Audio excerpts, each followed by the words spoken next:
I told you it never came back. I want you to know, when I recorded that story, I believed that completely. 19 months of peace. 19 months of sleeping through the night. 19 months of Psalm 91 on my nightstand, and nothing in my corner. I thought it was over. I was wrong. It came back. Not the same way as before. Not the slow creeping approach, the corner, then the bedside, then the chest.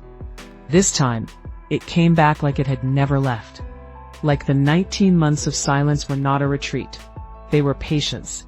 And this time, it brought something with it. Act 1, the return. It started on a Wednesday. Nothing special about the day. Dinner was normal. I read Psalm 91 before bed, like every night, and I fell asleep feeling safe. At 3:07 a.m., I woke up. Same time as before. Exact same time. And I knew immediately before I even opened my eyes that something had changed in the room.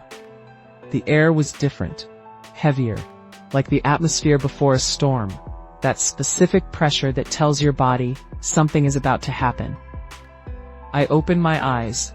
The room was dark. My nightstand lamp was off. But I always leave it on now. Always. It had been turned off while I slept. I tried to sit up. I could not move. And the weight came down on my chest, harder than it had ever been before, like something that had spent 19 months building strength just for this moment. I had gone through this before. I knew what was coming. But knowing something is coming and being ready for it are two very different things. Act 2. What was different? In part 1, I told you about the shape, the thing in the corner. The whisper. This time, there was no shape in the corner, because it wasn't in the corner. It was already on me. 19 months ago, it took weeks to reach the bedside, months to reach the chest. This time, there was no progression, no patience, no slow build. It had skipped everything and gone straight to the end. But that wasn't the worst part. The worst part was the sound. Last time, it whispered words. No one is coming for you. This time, it wasn't whispering. It was speaking clearly.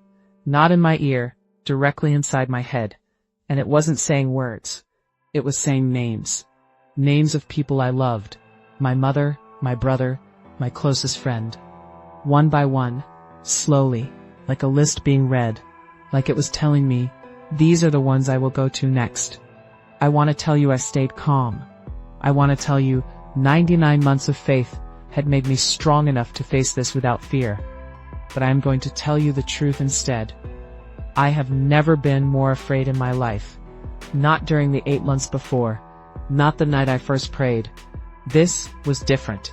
This felt like something that knew exactly how to break me. Act 3, the second voice. I don't know how long I lay there. The weight was crushing. The names kept coming, and I could feel something I can only describe as an invitation. Not whispered. Just present.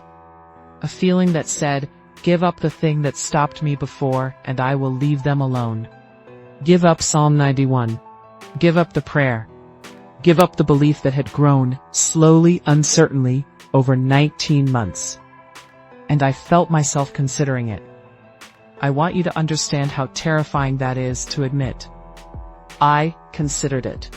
For a moment that felt like hours, I considered trading away the only thing that had ever actually worked. And in that moment, I heard a second voice. Not the thing on my chest, not inside my head. This one came from somewhere I cannot locate. Not my thoughts.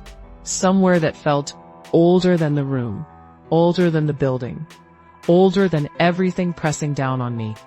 And it said one thing, simple, clear, completely without fear. You are not alone in this room. Not a threat, not a battle cry. Just a fact. Stated the way you state something that has always been true and always will be. Act 4, the confrontation. Something happened when I heard that voice. The fear didn't disappear. I want to be honest, the fear stayed. But underneath the fear, something else arrived. Certainty. Not courage exactly, not bravery, just The absolute knowledge that what was on my chest was not the most powerful thing in that room, had never been the most powerful thing in that room. I could not speak out loud. My jaw was locked. My body was still frozen. So I did what I did 19 months ago. I prayed silently. But this time, I didn't beg. I didn't say please help me from a place of desperation. I said it from a place of certainty. You are here. I know you are here. And whatever this is, it already knows that too. I started Psalm 91 in my mind. Every word, from the beginning. He who dwells in the shelter of the Most High, the weight shifted, will rest in the shadow of the Almighty. The names stopped. I will say of the Lord, He is my refuge. The pressure on my chest began to lift. Not all at once, slowly, like something being peeled back by a force it could not match, no matter how long it had waited, no matter how much strength it had built.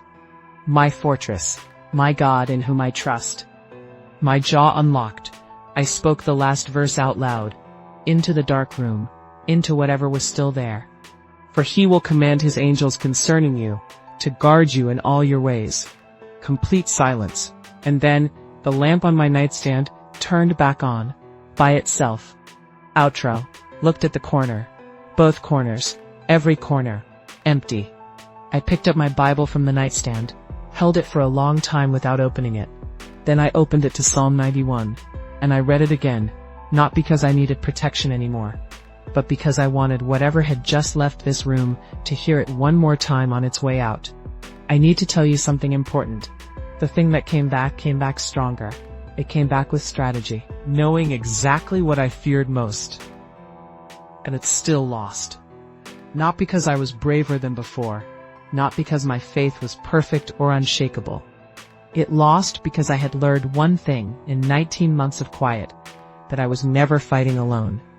That the moment I acknowledged that, truly believed it, whatever darkness was in that room was already outnumbered. I still read Psalm 91 every night. The corner stays empty, and sometimes in the quiet just before sleep, I feel that same warmth I felt that night. Not a threat, not a presence. A reminder, you are not alone in this room.